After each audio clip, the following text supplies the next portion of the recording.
Do this if your natural hair is just not growing. I promise you, you will have 100% guarantee results. This is my full wash day routine from start till end, and I'm gonna be showing you and telling you about every single product and process that I use to maintain a healthy head of hair. Let's get into it.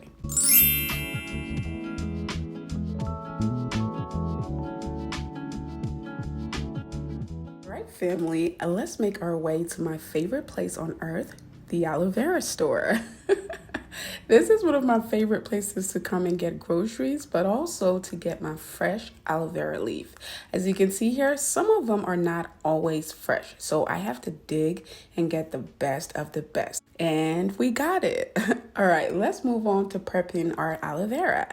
So the first thing I want to do here is cut it into small little pieces. You can actually wash the leaf as is, or you can cut it, then wash it. I've done it multiple different ways, and it doesn't really matter how you do it as long as you do it. All right, so I have my aloe vera cut up here.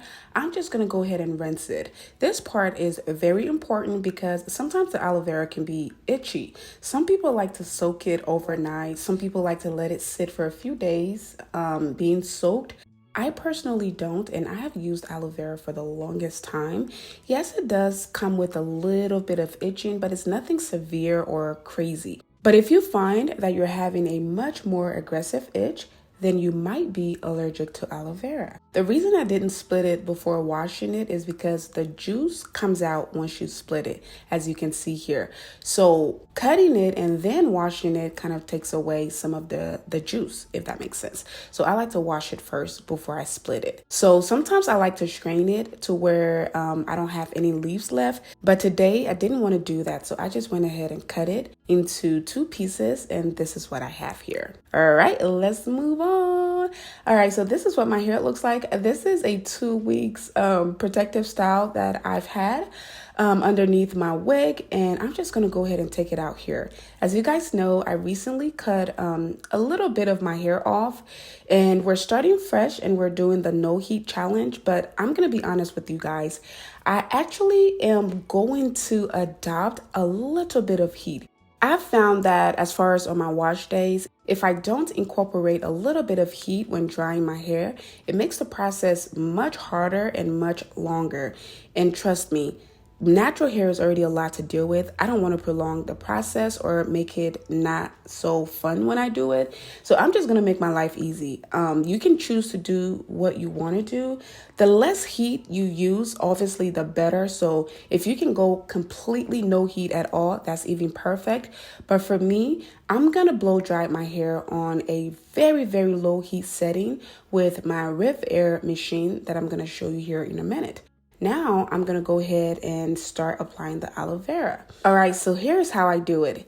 I just grab the leaves that I split into 2, poke it with my fingers or my fingernails to get the juice out, and then I rub it on my hair. As you can see here, I'm getting my scalp, I'm getting my ends, I'm getting my edges, I'm getting my part, I'm getting everywhere, okay?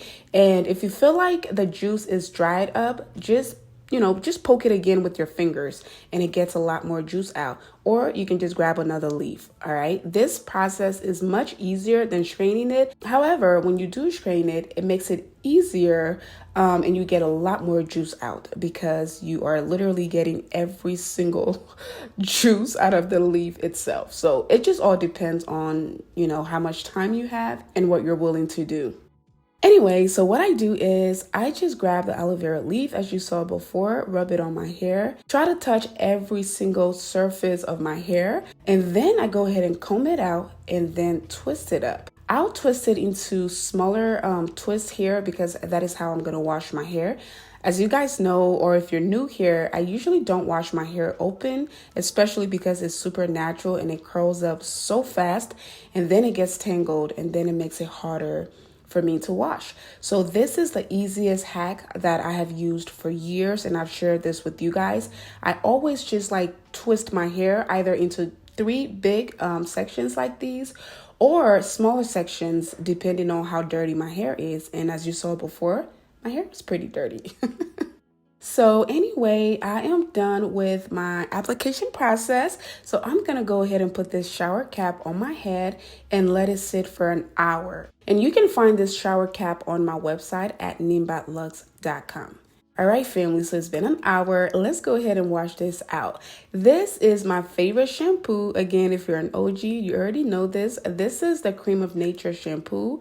The thing I like about this shampoo is a little goes a long way. So I can use the one bottle for months and months on end.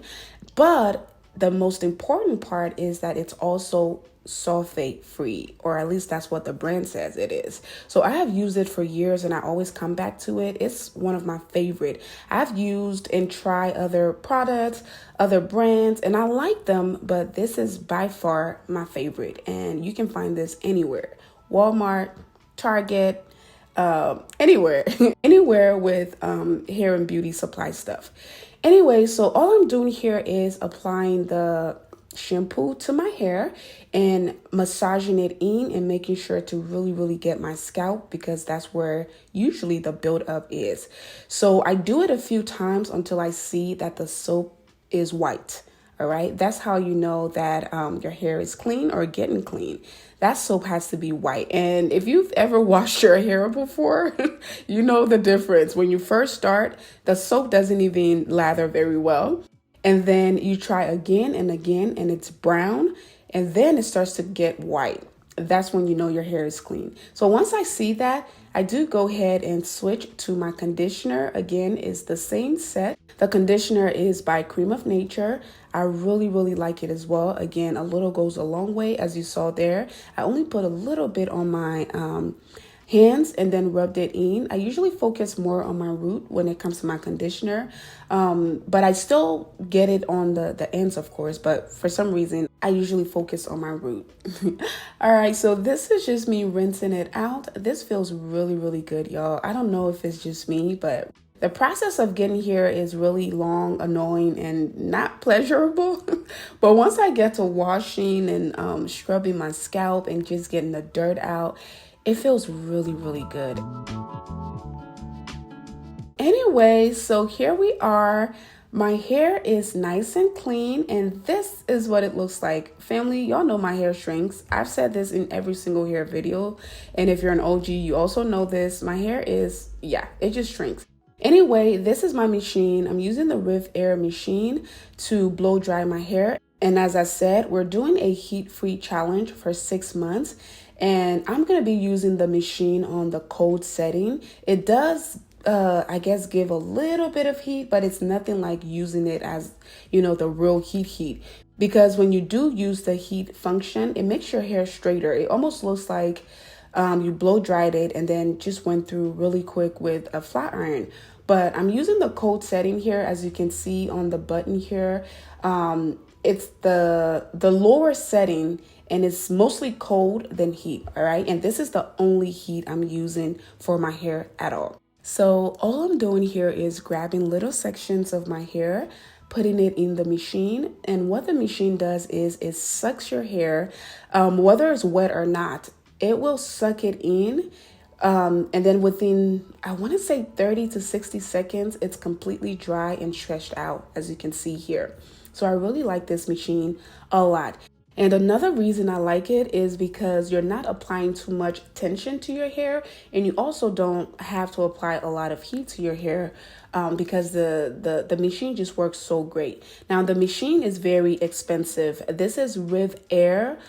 Again, if I remember to, I always say I will. Sometimes I do, sometimes I forget. But if I remember to, I'll try to leave a link to it below. I actually worked with them in the past, and that's how I actually got the machine. It was pretty expensive. If you can afford it, I highly recommend it. It has made my wash days and my daughter's wash days such a breeze, and it keeps my hair in this like straight natural state, right? Where I can, wash my hair, blow dry it, and it looks like this.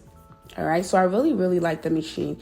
I will do my best to link it. And if I don't, just yell at me in the comment section and say, Mercy, you forgot to link it again. And I will go ahead and link it. So anyway, family, this is what my hair looks like.